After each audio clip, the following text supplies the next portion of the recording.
the Common Core would dictate curriculum, but the old standards did not. I mean, they're both sets of standards. Standards are just the outcome. Okay. Still with me, Michael? Did we lose you? Hello? I think we may have lost him.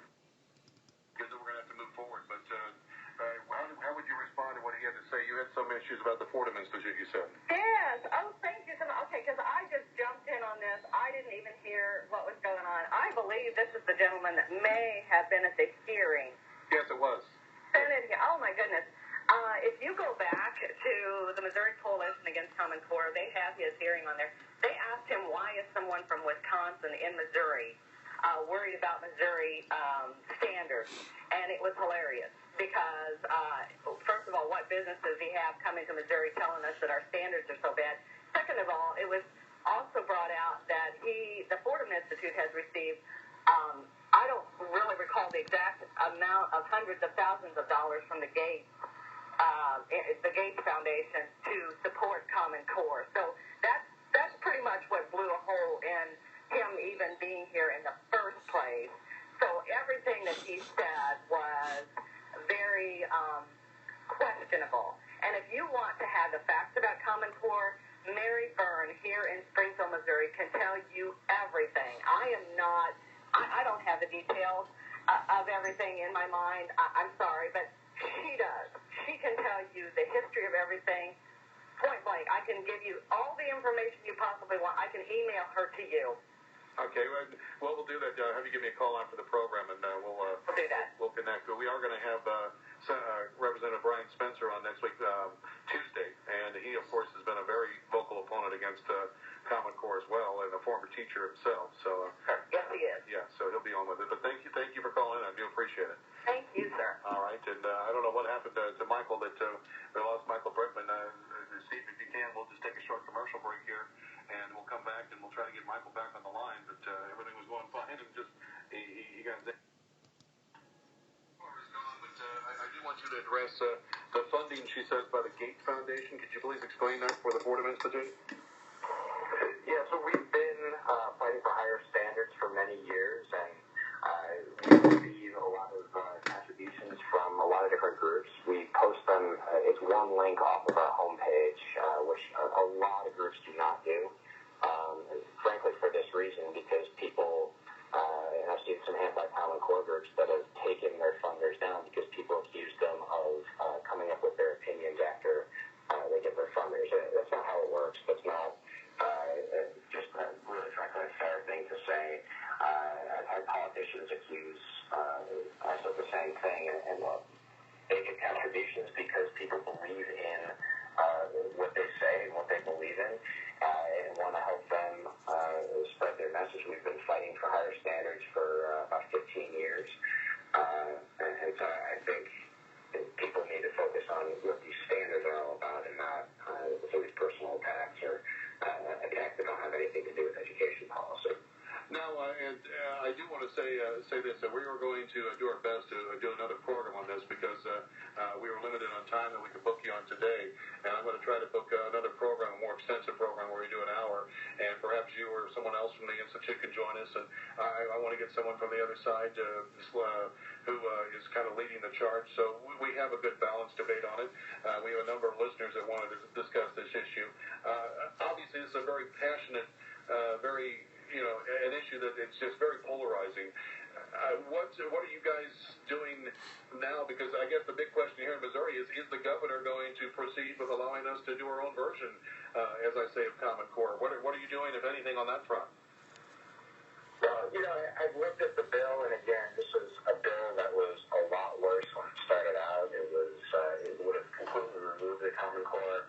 It looks like the way this bill is written now has been changed, is that it would allow for some revisions. Other states have done this.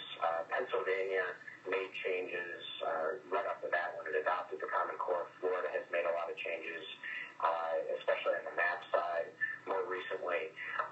So it's possible that Missouri will end up with a set of standards that is better even than the Common Core. We're not saying the Common Core is perfect. It's just better than what Missouri had several years ago. But my concern, and I really hope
and maybe this is a little bit of the Tea Party here in me coming out.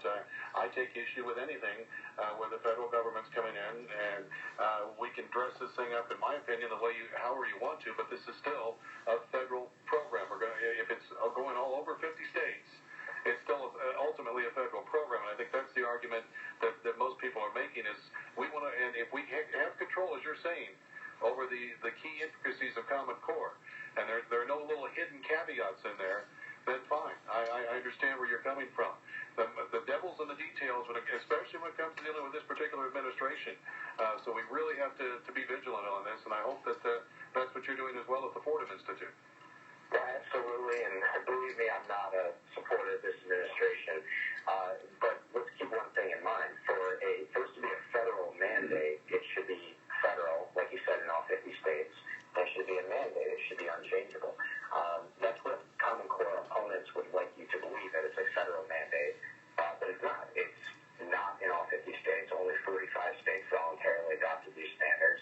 And while I'm with you that the Obama administration should not have been out there trying to get relief for this, that's a whole lot different than a mandate where states can't change it. Obviously, we're seeing Missouri can change it. You don't see Missouri passing a bill to make changes to Obamacare because that is a federal program, a really bad federal program that can't be changed by the states. Common Core is different. Common Core is a state-led program. That's why Missouri has the ability to make changes. And again, I just hope they make changes for the better. But now, real quick, will Missouri lose funding if we say no to Common Core? Do we stand a chance losing federal funding?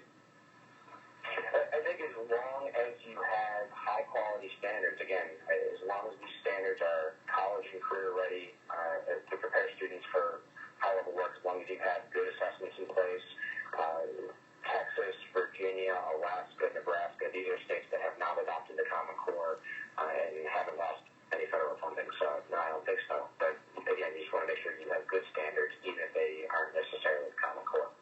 Michael, as I said, we'll get you back on, and we'll have a little bit more time. I want to schedule an hour program on this and really get into the nuts and bolts of it. We've got a lot of interest in this program, and again, unfortunately, we didn't have that time today, but we will certainly be looking at this again in June. This is an issue that's not going to go away anytime soon. But thank you for joining us here today. I do appreciate it. Yeah, I really appreciate it, and I'm glad we can work through some of these issues and some of the misconceptions that are out there. All right, thank you very much. All right, there you go. That's Michael Brickman from the Thomas Fordham Institute. And as I always say on these programs, it's your decision. And ultimately,